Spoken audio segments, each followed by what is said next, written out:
नमस्कार दोस्तों। एनसीआर खबर प्राइम टाइम चर्चा के आज के एपिसोड में स्वागत है आप सबका। आज हमारे साथ हैं आम आदमी पार्टी से के प्रवक्ता और गौतम बुद्ध नगर के जिला महासचिव संजीव निगम जी, भारतीय जनता पार्टी से बिसरख मंडल अध्यक्ष रवि भदौरिया जी और समाज सेवी सरदार जोगिंदर सिंह जी। आप सभी का स्वागत है। आज का जो मुद्दा है, बेसिकली बीते 3 दिन से आम आदमी पार्टी के अध्यक्ष और दिल्ली के मुख्यमंत्री केजरीवाल पंजाब में चुनाव प्रचार करते करते अचानक से जो दिल्ली की राजनीति के कारण बैकफुट पे आ गए हैं, उसको लेकर है।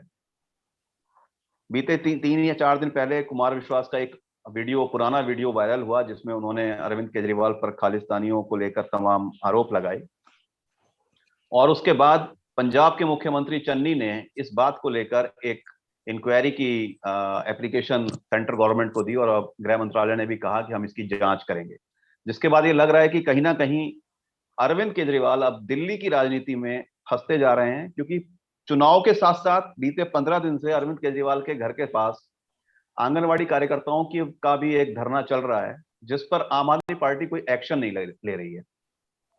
इसी बातों को लेकर मेरा पहला जो ओपनिंग कमेंट रहेगा वो आम आदमी पार्टी के प्रवक्ता संजीव निगम जी से रहेगा। संजीव जी, क्या लग रहा है आपको? अब चुनाव तो छोड़ दीजिए।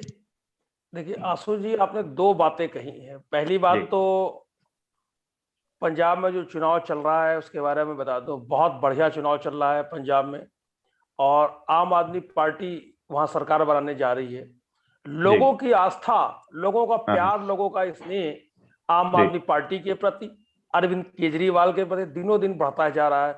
और उसका कारण है क्योंकि दिल्ली में उन्होंने करके दिखा दिया है, सिद्ध कर दिया। अब कहने की बताने की जरूरत नहीं है, हमने प्रूफ कर दिया है दिल्ली में। और दूसरी बात जो आपने कही कि वो धरना दे रहे हैं, ठीक है। आपको याद होगा कि धरना वहां जब सरिता विहार के पास वो चला था तो कितने दिनों से धरना चला था, किसी ने ध्यान ही नहीं दिया।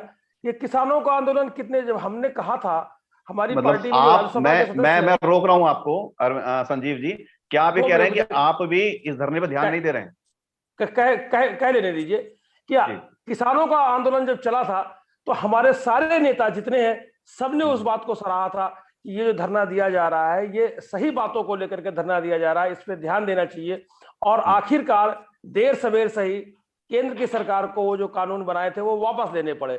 तो आपने जो बात रखी है वो बात ठीक है। अभी मैं उसके बारे में विस्तार से तो नहीं बता सकता हूं कि क्या है वो मुद्दा, क्या है उनका, क्या वजह क्या है, किस वजह से वो धरने पर बैठे हैं मेरे पास, लेकिन जरूर सरकार के पास गई होगी तो वो लोग जो भी है ध्यान दिया जाएगा और दिया गया भी होगा। नहीं दिया गया है। 15 दिन से वो धरना दे रहे हैं और आज मैं आपको बता देता हूं उसमें गेस्ट टीचर भी शामिल हो गए हैं। ठीक है, चुनावों का माहौल है इस समय और मैं समझता हूं कल आखिरी ये पंजाब का चुनाव है। पंजाब के चुनाव के बाद जो है अगर नहीं है तो देर सवेर भी सही सरकार हमारी ध्यान देती है, जहां जरूरत पड़ती है सारे मुद्दों पर इग्नोर तो नहीं करती है। थोड़ा सा देर सवेर हो जाए वो एक अलग बात है। तो अगर आपकी बात को मैं लेता हूं तो नहीं हुआ है तो अब ध्यान आप जाएगा सारे। लेकिन मुझे ये लग रहा है कि अरविंद केजरीवाल गिरते जा रहे हैं, क्योंकि पंजाब के जो सीएम हैं वर्तमान, जो अभी चाहे आप जैसे भी मान लें उन्हें, चन्नी, उन्होंने आपके सीएम के खिलाफ एक इंक्वायरी सेट कर दिया है। और थोड़ी देर पहले एक खबर भी आई कि इलेक्शन कमीशन ने भी अकाली दल के नेता के मामले पर एफआईआर दर्ज की है अरविंद केजरीवाल के खिलाफ, और गृह मंत्रालय भी उस पर इंक्वायरी की बात कर रहा है। तो कहीं ना कहीं ऐसा तो नहीं है कि अब अरविंद केजरीवाल अभिमन्यु की तरफ फंसते जा रहे हैं? अरविंद केजरीवाल जी ने अभी एक नेशनल चैनल के इंटरव्यू में कहा था, अरविंद केजरीवाल जी और वो हमारे भगवंत मान जी दोनों बैठे थे, उन्होंने आशंका जताई थी कि अभी चुनाव के 3-4 दिन पहले की ही बात है दोनों लोग कि बहुत कुछ जो है जो सही दिशा में हमारा चुनाव जा रहा है तो उसमें कुछ व्यवधान पैदा करने की कोशिश की जाएगी और ये उसी एक कड़ी का है। इसका कोई मतलब मैं नहीं समझता हूँ। ठीक है, इंक्वायरी जिसे करनी है अच्छी बात है। चन्नी साहब को देखते हैं कितने दिन वहां पर जो है अब आगे आने वाले समय में रह पाएंगे। अभी जो उन्होंने किया है फॉरवर्ड कर दिया है, अच्छी बात है। ओके, तो मैं आपकी इसी बात पे रवि जी को ला रहा हूँ। रवि जी, ये तो कह रहे हैं कि सब कुछ जो है व्यवधान आप करवा रहे हैं और उनका चुनाव बहुत बढ़िया जा रहा है। देखिए आशु जी, मैं बड़े ध्यान से और बड़े धैर्य से संजीव जी की बातें को सुन रहा था और जितना मुझे समझ में आया है कि इनके पास अपनी पार्टी को डिफेंड करने के लिए कुछ है नहीं। अरविंद केजरीवाल जी बुरी तरह से एक्सपोज हो चुके हैं। वैसे तो जी। वो जनता के सामने पहले से एक्सपोज हैं, वो हमेशा देश विरोधी तत्वों के समर्थन में रहे हैं। हाँ हाँ। जिस प्रकार से कुमार विश्वास जी ने बताया, या आप और जितने भी हम टीवी में न्यूज़ देख रहे हैं कि जी। खालिस्तानी आतंकवादियों के साथ उनके संबंध रहे हैं, उनके घरों में आना जाना रहा है, और वो जो बातें कुमार विश्वास जी ने कही है, मुझे लगता है वो मुझे भी समझ में आ रहा है और जनता को भी समझ में आ रहा है कि वो अक्षरशः हम्म। सही बातें हैं। देखिए, हम्म। अरविंद केजरीवाल जी का इतिहास है। ये जब जी। अन्ना जी के साथ थे तब ऐसा लगता था इनसे बड़ा देशभक्त कोई नहीं है। मतलब हम्म। हम हमारे ऐसे कितने युवा वहां पे तिरंगा हाथ में लेके मैं भी अन्ना तू भी अन्ना इस तरह के नारे लगाता था वहां पे। लेकिन हम्म। उसके बाद जिस तरह से इनका इन्होंने यू टर्न लिया है, जिससे इनका नाम भी यू टर्न केजरीवाल पड़ा है, ये हम्म। जेएनयू में जाके गैंग के साथ, देश विरोधी जो गैंग है, जो टुकड़े टुकड़े गैंग है, उनके साथ खड़े रहते हैं। ये बाटला हम्म। हाउस को भी, एनकाउंटर को भी फेक बता चुके हैं। मैंने आज ही एक ट्वीट किया है, उसके अंदर इनका हम्म। पुराना वीडियो है जिसमें इन्होंने सीधे सीधे बाटला हाउस पे भी आवाज उठा दी है। और हम्म। खालिस्तानी आतंकियों के समर्थन में भी रहते हैं ये। इन्होंने जो हम्म। तथाकथित किसान आंदोलन चला था, जिसकी अभी भाई हम्म। साहब बात कर रहे थे, वहां पे बिजली पानी पूरा फ्री दिया था, दिल्ली को बंधक बनाया था उन्होंने। ऐसा ही इन्होंने हम्म। शाहीन बाग में भी किया था। ये हर हम्म। उस तत्वों के साथ रहते हैं जो जनता के लिए, जो देश की सुरक्षा में खतरा है। ये हर उस तत्व के साथ है। दीप सिद्धू का समर्थन भी इन्होंने किया था पहले, और जब उसको पकड़ा नहीं गया तब तक ये कहते रहे भाजपा का आदमी। जिस दिन पकड़ लिया, ये सबसे पहले पैरवी में, अभी उसके मरने हम्म। पर भी इन लोगों ने ही सबसे पहले श्रद्धांजलि दी है। तो ये भाई साहब जो केजरीवाल जी हैं और जो इनकी पार्टी है, ये ना सिर्फ हम्म। देश की सुरक्षा के लिए खतरा है, बल्कि समाज के लिए। और सबसे बड़ी एक चीज मैं बता देता हूँ आपको, मैं दिल्ली का, मेरा जन्म हुआ है दिल्ली में, मैं रहा हूँ।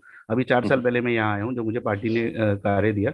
दिल्ली में आज इन्होंने शुरुआत कर दी है दिल्ली के हम्म। युवा को नशे के दलदल में फंसाने की। जिस तरह से शराब के ठेकों पर शराब लगभग मुफ्त में बांटी जा रही है, मैं यकीन से बता सकता हूँ, मैं दिल्ली का रहने वाला हूँ, किसी से भी बात कर लीजिए, शराब का रेट हरियाणा में सबसे कम बताया जाता था, हम लोग जब कभी सुनते थे। इस हम्म। वक्त युवाओं को शराब मुफ्त में पानी की तरह बहाई जा रही है। नहीं, मैं ये मैं पूछ रहा बता रहा हूँ, हूँ, इस कि चुनावों में देख लीजिएगा भाई आने साहब। वाले एमसीडी चुनाव के लिए क्या भाजपा अभी से इन्हें ट्रैप करना शुरू कर दी है? नहीं भाई साहब, मैं बता रहा हूँ, ये जो हाँ। महिलाएं हमारी माताएं बहनें हैं, जिनके कोई हम्म। पति और ये कोई बच्चे हम्म। शराब पी के आते थे, अब वो डबल हम्म। शराब पीने लगे हैं। वो बताएंगे ही नहीं, ये जब बाहर निकलेंगे ना। केजरीवाल जी हम्म। अभी तो पंजाब में टूर कर रहे हैं, गोवा के बाद पंजाब गए हैं। हम्म। ये जब दिल्ली हम्म। में वापस आएंगे तब इन्हें जनता बताएगी। वो माताएं बहनें हाथ नहीं, में, दिल्ली देखिए क्या दिल्ली क्या आज वापस असली आ गए झाड़ू होंगे। लेके बैठी है माता हाँ। बहनें। जी मैं सॉरी। इस पूरे दोनों के भाजपा और आम आदमी पार्टी के डिस्कशन के बीच समाज सेवी सरदार जोगिंदर सिंह जी को ला रहा हूँ। जोगिंदर सिंह जी दिल्ली में रहे हैं, काफी साल रहे हैं, और पंजाब के सेंटीमेंट को भी टच करते हैं, क्योंकि सरदार हैं और सिख वहां पर उस कम्युनिटी से जुड़े हुए हैं। तो जोगिंदर सिंह जी, आपको क्या लग रहा है, ये जो अरविंद केजरीवाल, आपको लग रहा है कि अब फंस गए दिल्ली की राजनीति में, इनका बहुत ज्यादा नुकसान होने वाला है? जनाब, मैं जो बात कहूंगा आप लोगों को, जी। हमारे देश के अंदर जो हमारा इस टाइम हमारा गणतंत्र है, और इसके अंदर जो हम लोग हैं देश के, अब धीरे धीरे बड़े परिपक्व होते जा रहे हैं। ठीक। और आप लोगों ने देखा होगा कि पहले पिछली बार इलेक्शन हुआ, उसके बाद भी पिछली बार भी इलेक्शन हुआ, मोदी साहब की लहर, बीजेपी की लहर रही, लेकिन दिल्ली में लहर नहीं रही। आज की डेट में लोगों को मालूम है कि वो किन मुद्दों पे जाकर उनको वोट देने हैं। अभी दो जी। सवाल थे आपके, एक तो आंगनवाड़ी वाला था। आंगनवाड़ी वाली को मैं कहूंगा, आंगनवाड़ी के अंदर जो लोग भी काम करते हैं, महिलाएं काम ज्यादा उसमें काम करती हैं, और उनके लिए जो मेन उनका मुद्दा है कि उनको उनका उनका पैसा बहुत कम मिलता है। सबसे बड़ी जी। समस्या यही है, उनके लिए घर परिवार नहीं चला पाते। और मैं खाली आंगनवाड़ी का, मैं दिल्ली के लिए ही नहीं, मैं पूरे हिंदुस्तान में देख रहा हूँ, जहां जहां कहीं पर भी हैं ये, इन लोगों को बहुत कम पैसा दिया जाता है और इनसे बहुत काम लिया जाता है।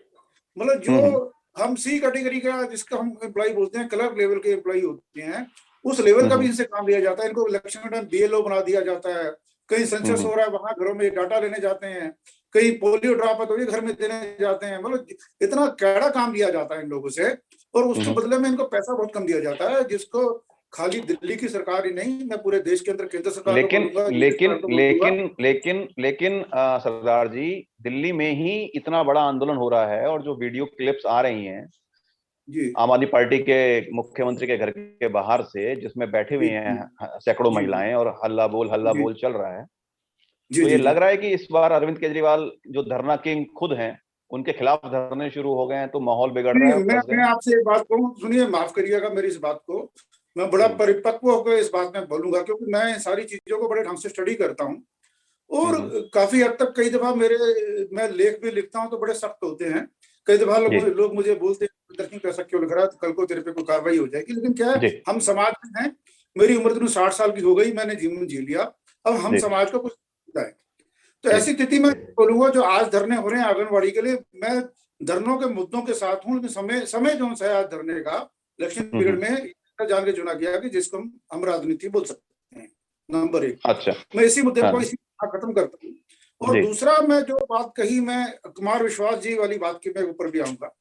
कुमार विश्वास जी ने ये जो बात बोली है वो आज से 3 साल पहले बोली थी, 3 साल पहले, 4 साल पहले बोली थी। ये आज की बात नहीं है। आज जैसे बोतल में से जिन बाहर निकाल लिया भैया, ये कुमार विश्वास जी ने जब कही थी तब भी तो इस देश में बीजेपी की सरकार थी, यही प्रधानमंत्री थे, वही इस पंजाब में वही सरकार थी। और रही बात, मुझे सख्त ऐतराज है खालिस्तान बोलने पर, या खालिस्तान बोलने पर, आंदोलनजीवी बोलने पर। क्या है, हमारे प्रधानमंत्री ने बोला, मेरे को, मैं आपके चैनल के माध्यम से कहना चाह रहा हूँ, प्रधानमंत्री सबका प्रधानमंत्री होता है, पूरे देश का प्रधानमंत्री होता है।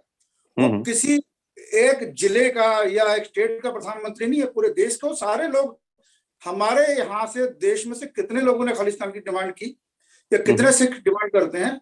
कोई बाहर के देश में कुछ चंद लोग हैं, अगर वो डिमांड करते हैं तो ऐसी स्थिति के अंदर उस बात को देश में जो किसान लोग बैठकर आंदोलन कर रहे थे उनको आंदोलनजीवी बोलना, उनको खालिस्तानी बोलना, प्रधानमंत्री ने जो बोला है, मैं ये मानता हूं कि प्रधानमंत्री ने जो गुरुपुरब के दिन वापस लिया वो उसका प्रायश्चित था। प्रधानमंत्री को समझ